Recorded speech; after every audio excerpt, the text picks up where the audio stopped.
Get in, nerds. We're playing Victoria 3. This is the beginning of our new run, the Ottoman Empire run. Y'all voted for a more conquest-focused form of run, so that's what we are going to do.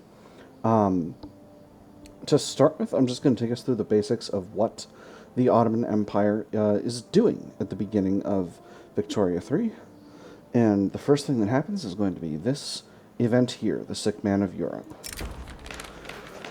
The Sick Man of Europe. The Ottoman Empire is in a period of steady decline. If we do not reassert Ottoman sovereignty and reclaim our place among the powers of the world, we risk catastrophe.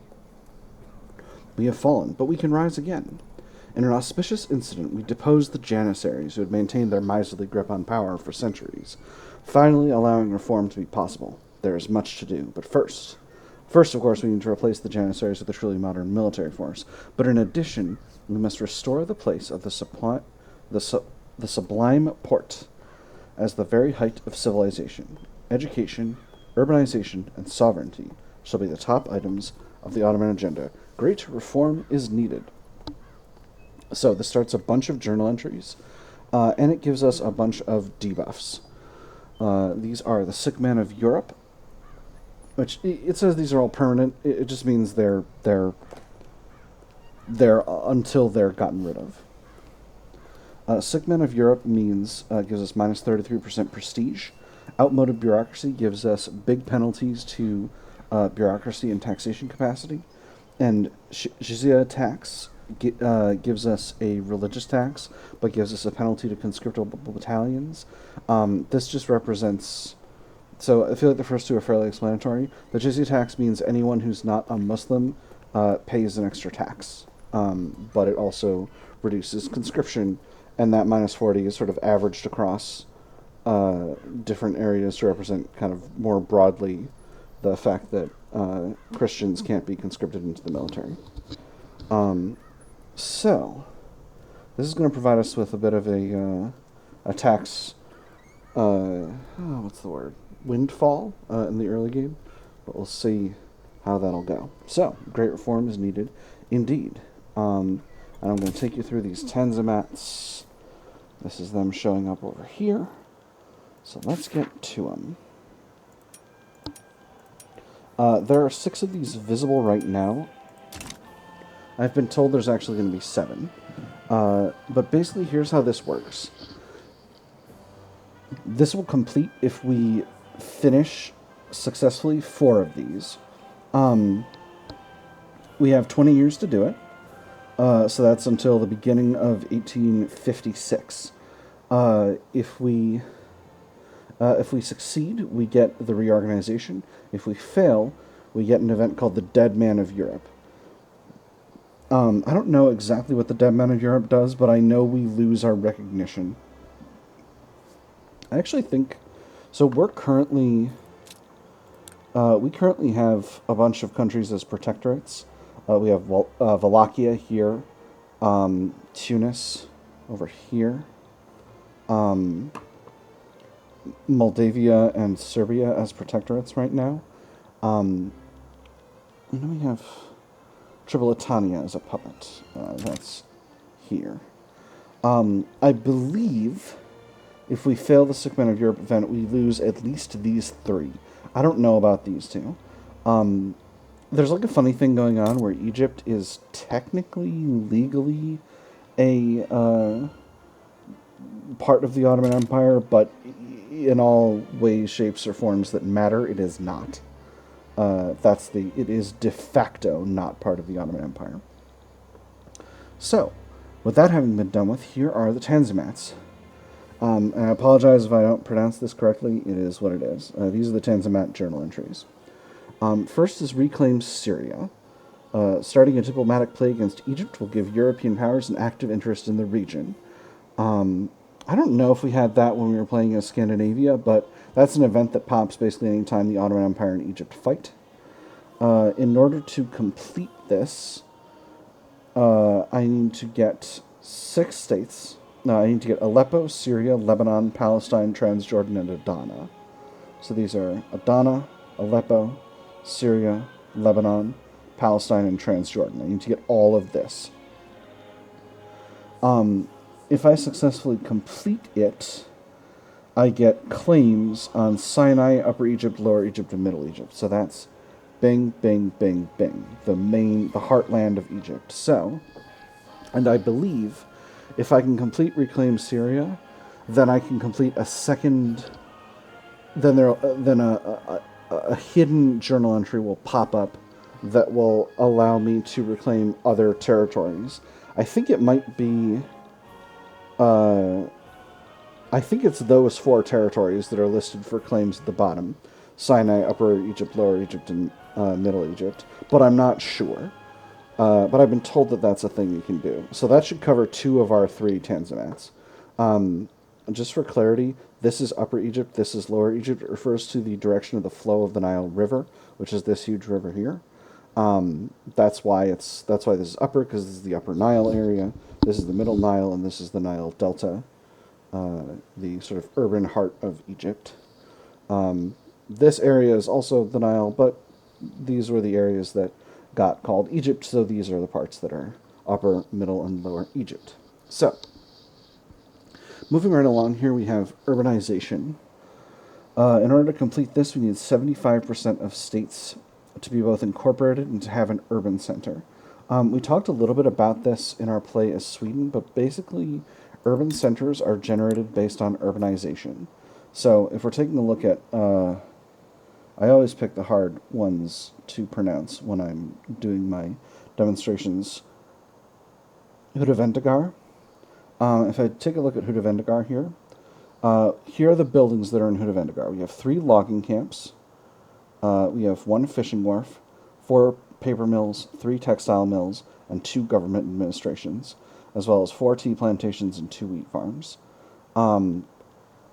I don't think either. Oh, these ports do provide a little bit of urbanization. So under other, every building lists the amount of urbanization that it provides. So if you count up the totals here, ports provide 10 urbanization each. So that's 20. Tea plantations provide wait, hold up. Urbanization total, not each. It's 10 urbanization total. So that, lock in. So that's going to be 5 per level. Yeah, and we can look at that in here. So tea plantations are providing 20 urbanization. Wheat farms are providing 10 urbanization, so that's 40. Fishing wharves are providing 5, or 1 fishing wharf. Our 3 logging camps are providing 15. So that's 1, 2, 3, 4, 5, 6, 7, 8, 9, 10, 11, 12. All those 12 buildings are providing a total of 60 total urbanization. These paper mills here are providing 80. They provide 20 per level, so 4 times as much as these rural buildings. These textile mills are providing 60, same amount as the paper mills, and the government admins are providing 40. So what that means is that a total of 60 urbanization from these rural buildings, and 80 plus 60 plus 40 is 180 from these urban buildings. Means we have a total urbanization level in Hudavendigar of 270, I believe, is the number. No, 240. Anyway, DegenCat Math Hour is not why you're here. What it matters is this. If we have... No, 250. It's got the number right here. And of course I'm going to freaking not wait for it to be come up. And it shows us the number from each of the different buildings. That was silly. I should have looked here, but it is what it is. So the size of the urban center is 1 level for each 100 urbanization in the state.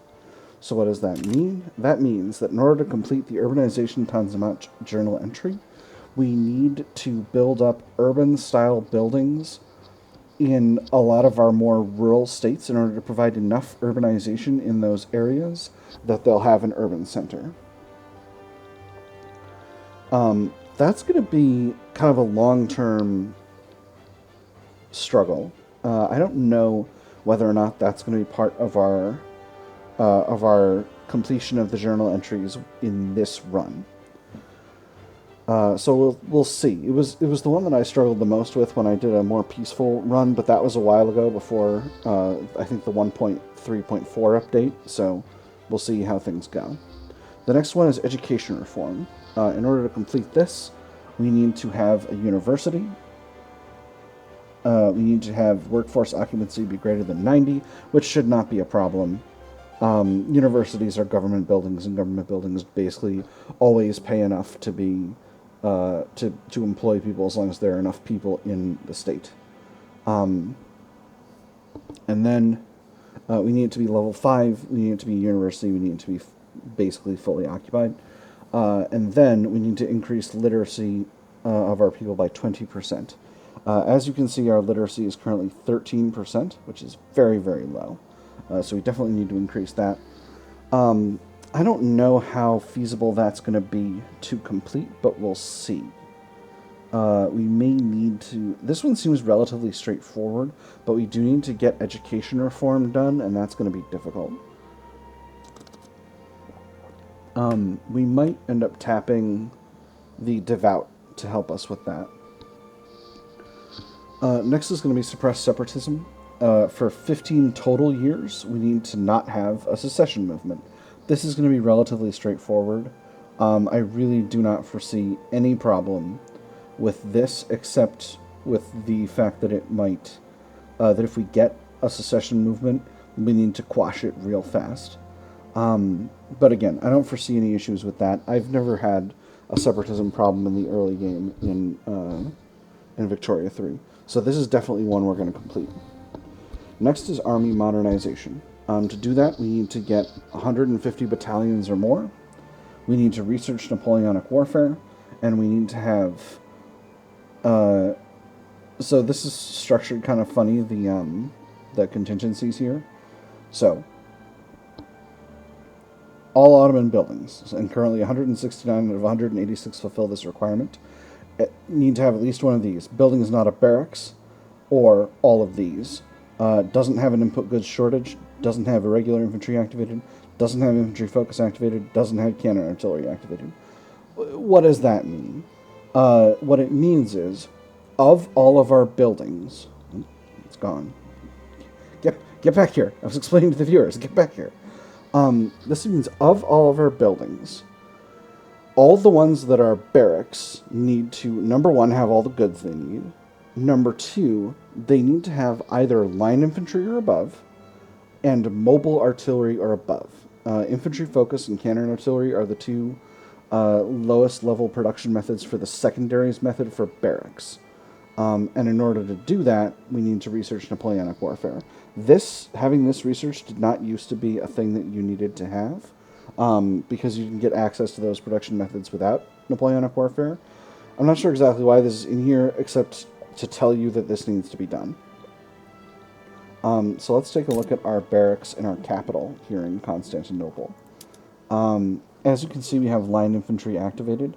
That's good. So irregular infantry is the earlier one.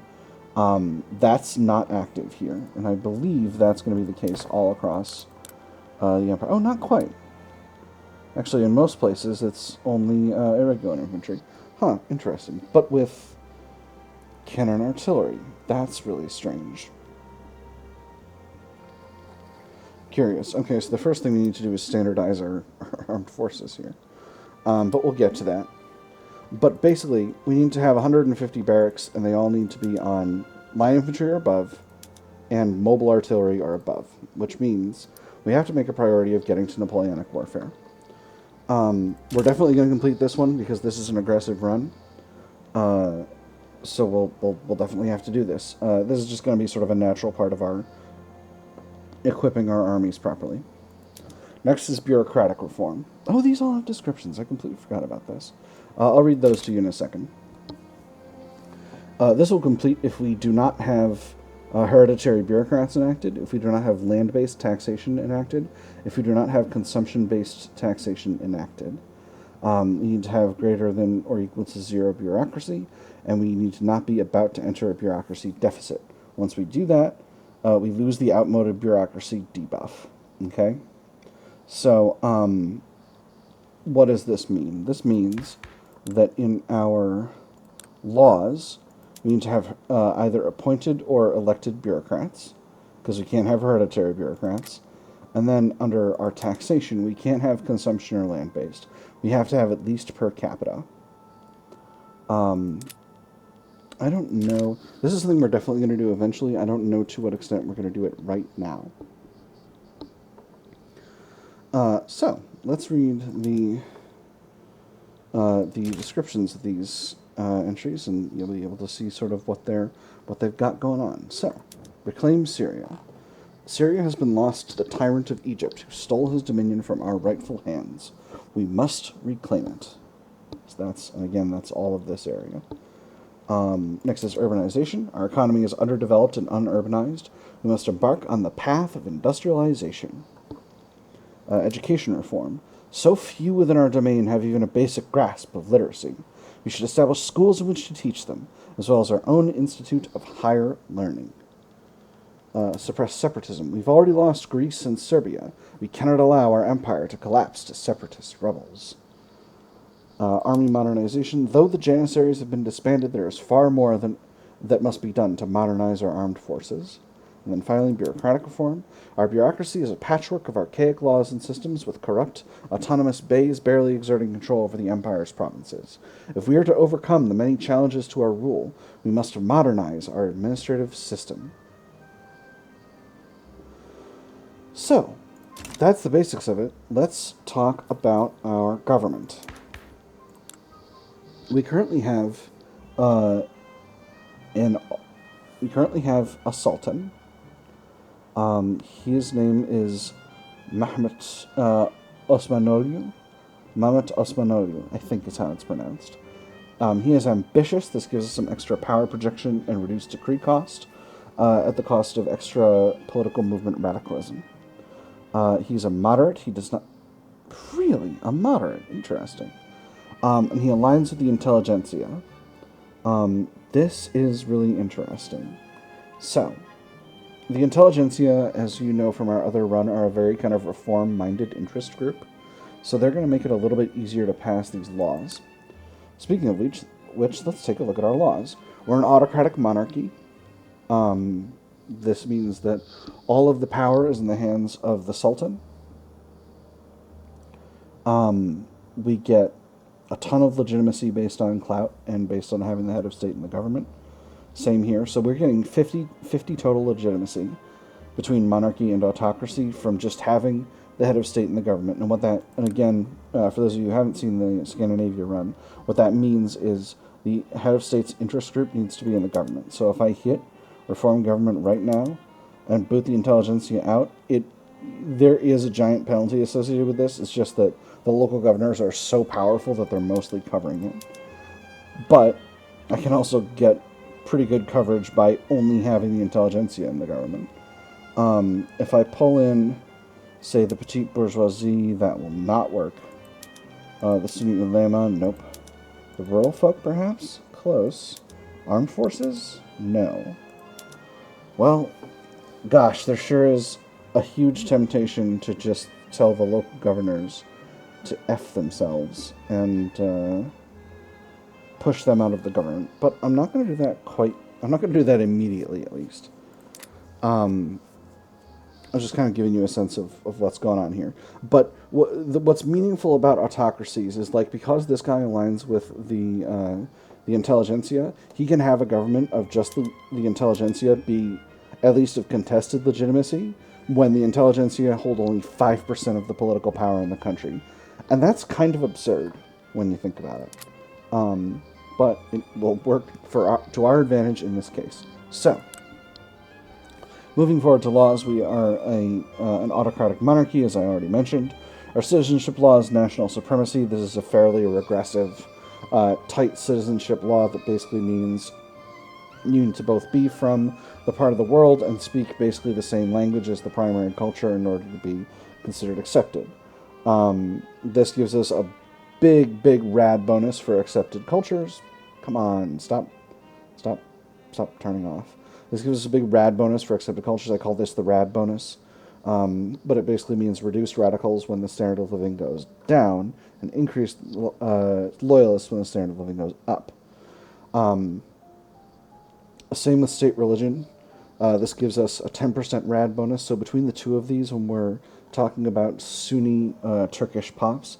We're going to get a 25% more loyalists when living gets easier and 25% fewer radicals when it gets harder.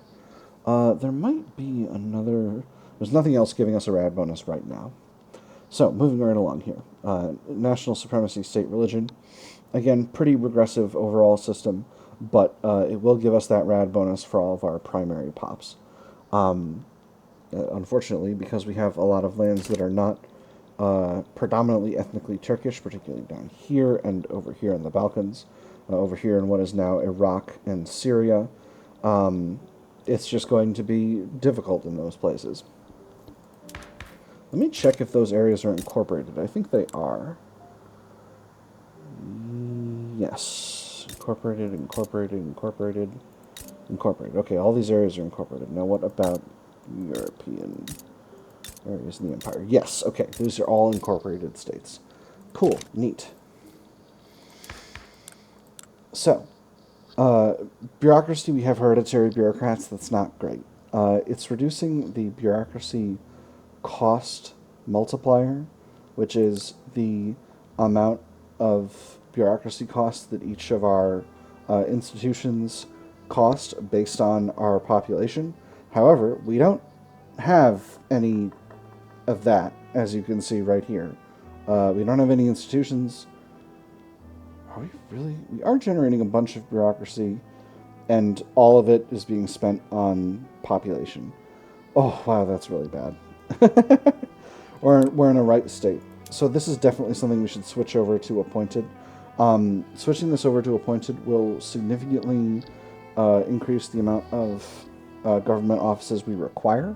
However, because of the bureaucracy population cost multiplier, actually, now that I'm thinking about it, I think the bureaucracy population cost multiplier is based on this.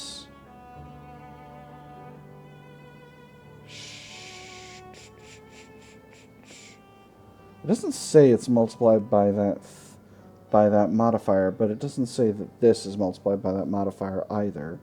So, well, this is definitely not affected by that multiplier. So I think what that means is that this is actually 75% of the amount. So what would it be if it were, in this case, 33% higher? It would be just over 1,000.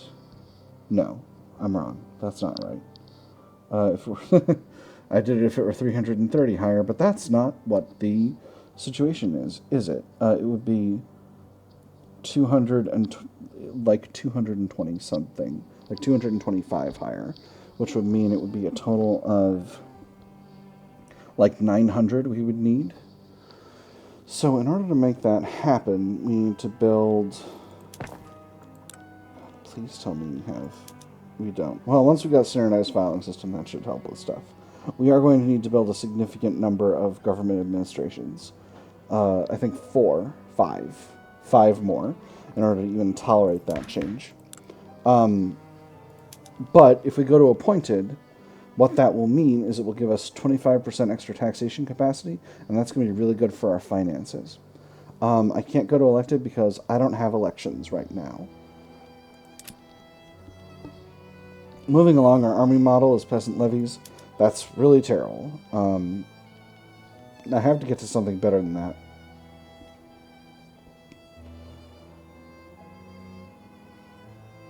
Well, I don't have to complete the Tanzimat, the Tanzimat journal entry.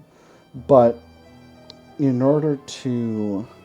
It's vital for our long-term health that we get away from peasant levies. Peasant levies are giving us a reduction in military goods cost at the cost of our barracks and particularly our conscription centers' production methods being totally goofed, as well as giving us an increase to morale loss. So if we can get to professional army, that's probably going to be ideal. The armed forces far prefer professional army to peasant levies, so that shouldn't be too much of a problem. In fact, let's see what our prospects look like. Okay, so this, if we put the armed forces in government, that's not going to work. Or it's not going to be great, at least.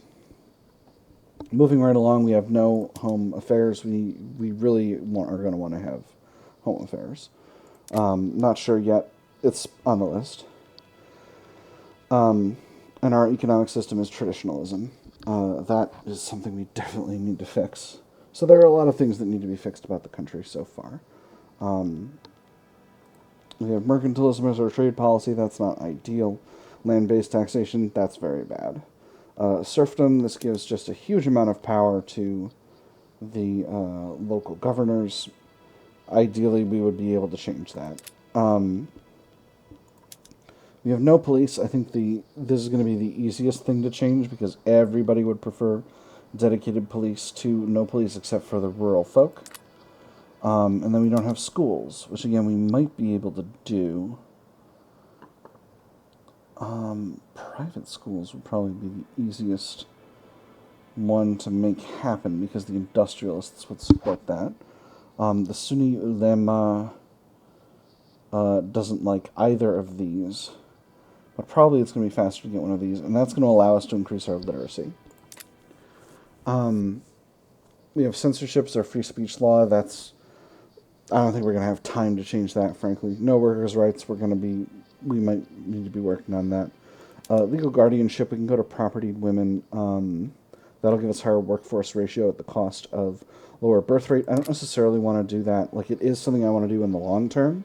But I don't necessarily want to do it just because it's one of these situations where extra workforce participation is not going to be very useful for us. We have no social security, no migration controls, and we have slave trade, which is a very rough form of slavery. The local governors positively despise removing slavery completely, but it will be necessary to do eventually in order to break their power, which we will have to do because the only way you can reform is to break the power of the landowners over the government. So that's where our government is at.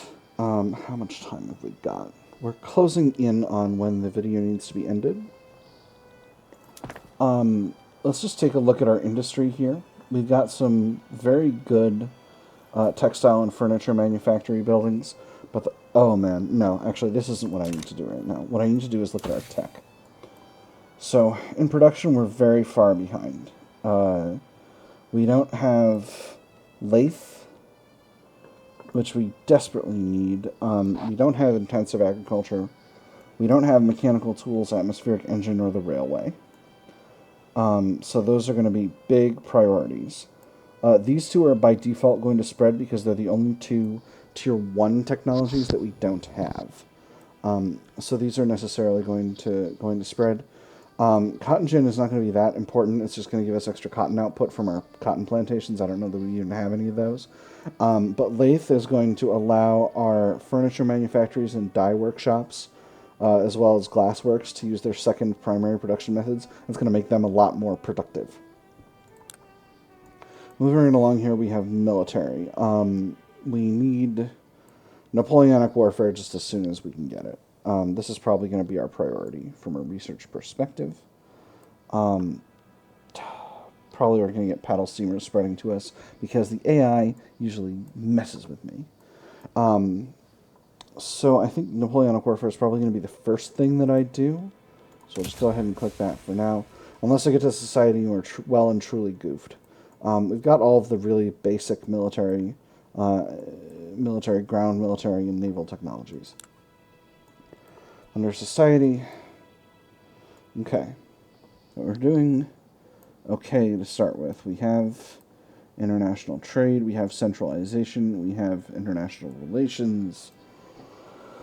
We don't have banking, which is not necessarily a problem, but these 4 technologies, because they're all tier 1s, will form a barrier to me getting central archives, which is something I desperately need. Oh, it's real bad over here, friends. Oh, it's real bad over here. Okay. So. Oh, boy. Alright, we got a lot to do here. So, in order to get public school and... We have private school available, right?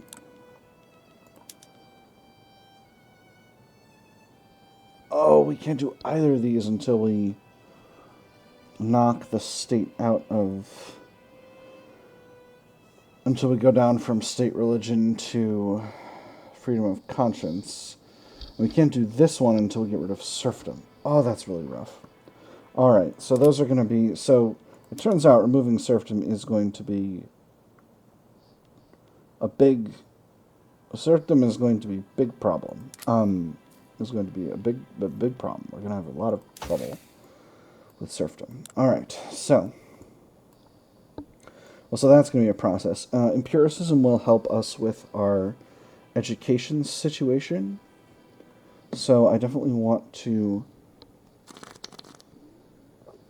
grab that, but I think it's going to have to come after the lathe. So I'm going to throw those two on there. Then we'll grab imperialism. Romanticism will help us get out of traditionalism, traditionalist economy, and that's going to be really important. So I think I might queue that up, but I might just go ahead and wait. Mass communication will give us some extra authority, though. I think the next thing we're going to do is talk about our budget, because we need some consumption taxes. I'm going to go with a more progressive and, frankly, effective setup of consumption taxes. I'm not going to do the grain, clothes, furniture thing. That is a tried and true method for keeping your poorest classes poor, but it has the drawback of not being very good. So, we're going to put consumption tax on services, we're going to throw some on tobacco, some on luxury clothes, some on porcelain, some on liquor, and some on luxury furniture. That's going to be it for now. That's going to give us a healthy base of financial base to build off of. In terms of international relations, I want to improve relations with all my northern neighbors, particularly my protectorates, because I don't want them to be big angry with me. And then Austria, our relations are bad. Let me see.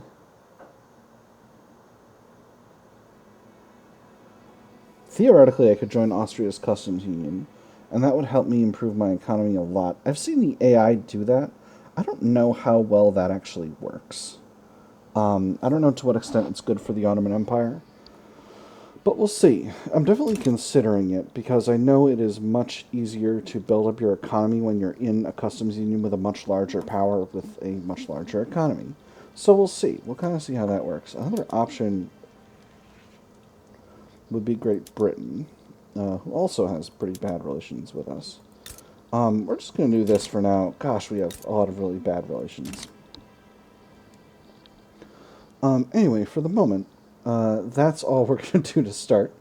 We didn't get a lot done today. We just kind of walked through the things we were going to be doing, and we got started with our tech tree and reviewed our laws. That's not necessarily... but it is what it is. There's a lot to get through. So, I've had fun. I hope you've had fun. I'll see y'all on the other side.